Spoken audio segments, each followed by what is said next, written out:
अस्सलाम वालेकुम। इस वक्त जनाब इंजीनियर फ़हील साहब हमारे साथ मौजूद हैं। आपका ताल्लुक़ जाफ़र ब्रदर्स से है और आप जो हैं वो ड्रिप इरिगेशन पे काफ़ी काम कर चुके हैं। और ये हम इस वक्त जो है मेजर तारिक ख़ान साहब के ड्रिप इरिगेशन HEIS का जो सिस्टम लगा हुआ है यहाँ पे मौजूद हैं।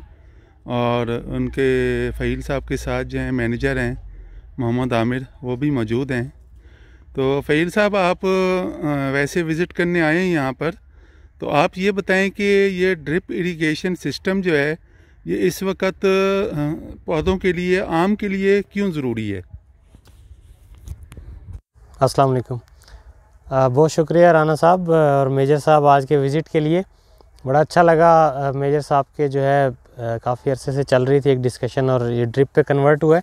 ड्रिप सिस्टम, जैसा कि मैं पहले भी बताता रहता हूँ कि ड्रिप सिस्टम, आपको अक्सर लोग पूछते हैं इसकी तारीफ़ क्या है या इसका कोई फ़ायदा बता दें। तो अगर हम एक लाइन में इसकी तारीफ़ करने लगें तो यही तारीफ़ है कि ये आपको अपने हर एकड़ का पानी का भी कंट्रोल देता है और खाद का भी कंट्रोल देता है, जो कि दुनिया के किसी भी और सिस्टम में आपको कंट्रोल नहीं मिल सकता।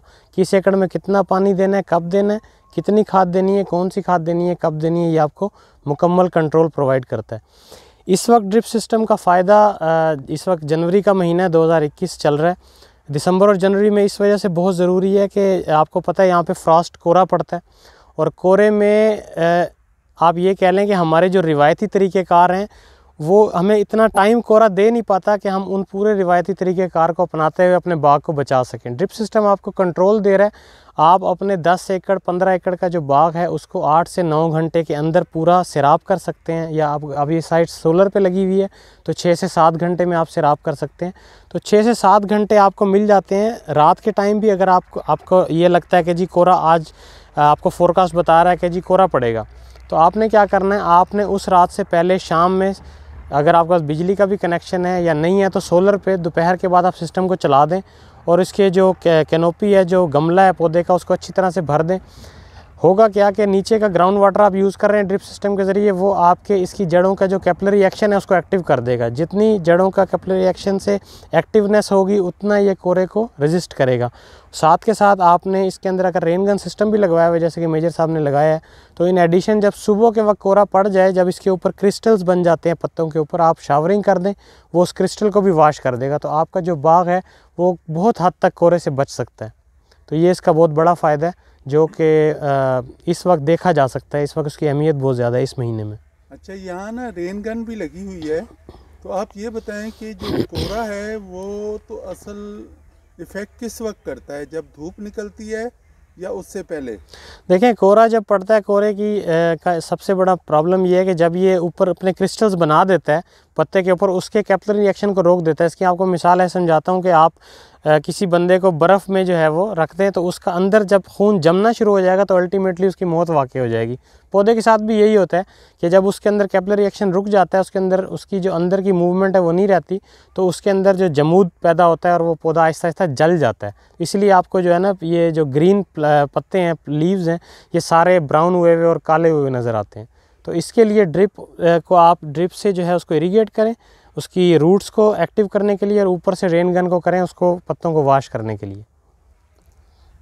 अच्छा, आप क्या रिकमेंड करते हैं कि ये सिस्टम जो है ये बड़े बाग में भी कामयाब है, या जो नए बाग लगा रहे हैं कम से कम उनको हम ज़रूर जो है उस पर करें? देखिए राना साहब, सिस्टम जो कोई भी है दुनिया में, वो हर सिस्टम कामयाब होता है। उसकी कामयाबी या नाकामी डिपेंड करती है उसके इस्तेमाल पे, उसके डिज़ाइन पे। ये बहुत ही अहम चीज़ है। मैं अक्सर लोगों को कहता हूँ कि आप, हर सिस्टम हर बंदे के लिए नहीं है, हर डिज़ाइन हर बंदे के लिए नहीं है। जो वो बंदा जो 5 एकड़ पे नया बाग लगा रहा है उसके लिए अलग सिस्टम होगा, अलग डिज़ाइन होगा। वो बंदा जिसका 20 साल का बाग है उसका डिज़ाइन ही पूरा डिफरेंट होगा। वो बंदा जो अल्ट्रा हाई डेंसिटी 3/1 मीटर पे लगा रहा है उसका डिज़ाइन अलग होगा। जिसका 40-40 फुट पे पौधा लगा हुआ है उसका डिज़ाइन अलग होगा। और ये सारा सिस्टम अलग इस वजह से होगा कि जो पौधों की रूट्स हैं वो डिफरेंट है। नए पौधे की रूट कन्फाइंड होती हैं, उसने अभी बनना होता है, एडजस्ट होना होता है सॉइल के साथ। जो बड़े प्लांट्स होते हैं वहाँ पे उनकी रूट्स ऑलरेडी जो है आपस में जो है ओवरलैप कर चुकी होती हैं। तो बड़े पार्क को Aahista Aahista high efficient system पे लाना पड़ता है। उसमें हम रिकमेंड ये करते हैं कि आप साल के अंदर 1 से 2 फ्लड करें और फिर आहिस्ता आहिस्ता आप नॉर्मली उसको ड्रिप पे चलाएं और फर्टिगेशन सारी ड्रिप के ज़रिए करें। फिर 3 से 4 सालों के अंदर वो अल्टीमेटली कन्वर्ट हो जाता है। लेकिन जो नया ऑर्चर्ड है वो 100% आपके full high efficiency irrigation system पे चलता है। अच्छा, फर्टिगेशन का क्या प्लान होता है कि इसको जो है आपने वीकली देना है, मंथली देना है, ये कैसे आप इसको करेंगे? देखिए सर, ड्रिप सिस्टम की टर्मिनोलॉजी यही है कि पानी हो या खाद हो, आपने वक्फे के साथ और डेली बेस पे देनी है। हमारी रिकमेंडेशन यही रहती है कि आप सिस्टम को भी डेली चलाएं। हाँ, अगर धूप नहीं निकली और एवापोरेशन लॉसेस नहीं है, पानी अभी उसके मौजूद है दौर में, फिर आप नहीं चलाएंगे तो उसको आप डिवाइड कर सकते हैं कि 2 से 3 दिन के बाद दे दें। खाद का भी इसी तरह से हम शेड्यूल बनाते हैं जाफ़र ब्रदर्स में कि हमारा पूरा एक शेड्यूल होता है कि जनवरी में, फरवरी में कौन सी खाद देनी है, कब देनी है, उसकी स्टेज क्या है, स्टेज वाइज होता है उसकी। अगर आपकी ग्रोथ की स्टेज है, उसके और न्यूट्रिएंट्स उसको रिक्वायर्ड हैं, उसकी जो क्वांटिटी है वो डिफरेंट है। इसी तरह आपका अगर वो फ्रूटिंग के करीब जा रहा है उस वक्त पोटाश की ज़्यादा ज़रूरत है। तो ये पूरा एक स्केड्यूल होता है जो कि हाई एफिशिएंसी इरिगेशन सिस्टम जितनी कंपनीज़ हैं वो प्रोवाइड करती हैं, उस हिसाब से फिर उसको फॉलो करना होता है। अच्छा, ये रेस बेड बना हुआ है जी, और मेरे ख्याल में आपने आमिर यहाँ पे कंपोस्ट भी दिया है, हर्बल कंपोस्ट और अपना जो लोकल है वो मिला के आपने मिक्स करके, जी जी, तो वो भी दिया है। तो फहील साहब आप बताएं, ये भी ज़रूरी है?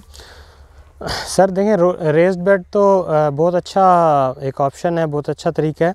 इससे फ़ायदा ये होता है कि आपके अगर यहाँ पे बारिश वगैरह होती है उससे पानी जो है वो ड्रेन हो जाता है। इसके अलावा जो आपका रूट स्ट्रक्चर है वो बहुत अच्छा बनता है, क्योंकि ये जो सॉइल आपकी जो नॉर्मल सॉइल है वो कम्पैक्टेड है।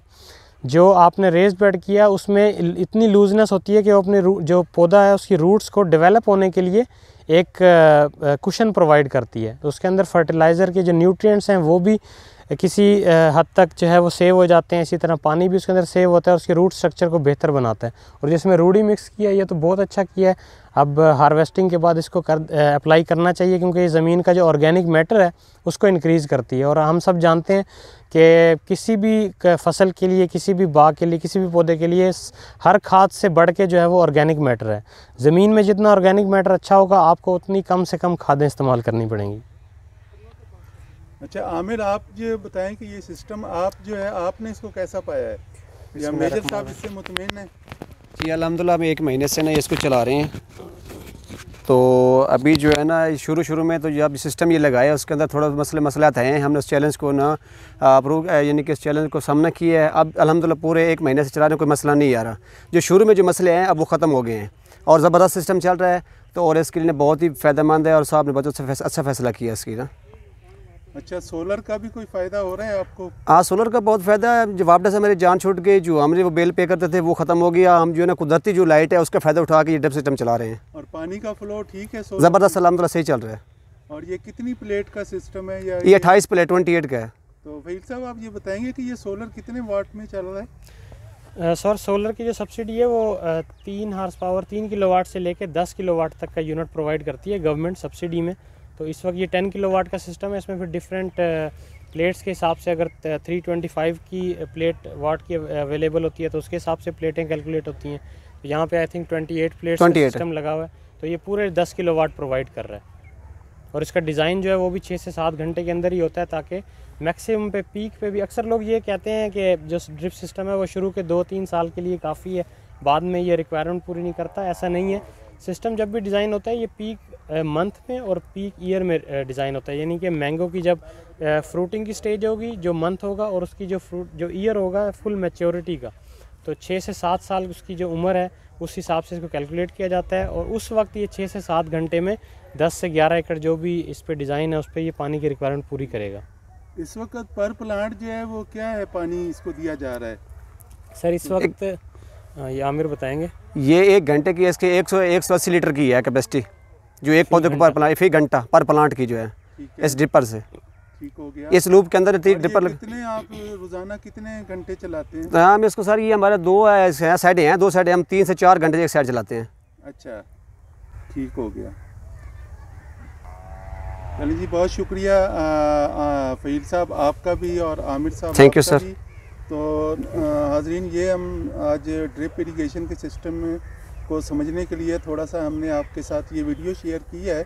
तो इसके मुतालिक जो भी सवालात हों आपने ज़रूर हमारे साथ करने हैं। हमारे चैनल को आपने लाइक भी करना है, सब्सक्राइब करना है, और ये बेल का बटन होगा साइड में, इसको भी दबाना है। तो थैंक यू वेरी मच, बहुत शुक्रिया। Thank you sir. अस्सलाम वालेकुम। वालेकुम।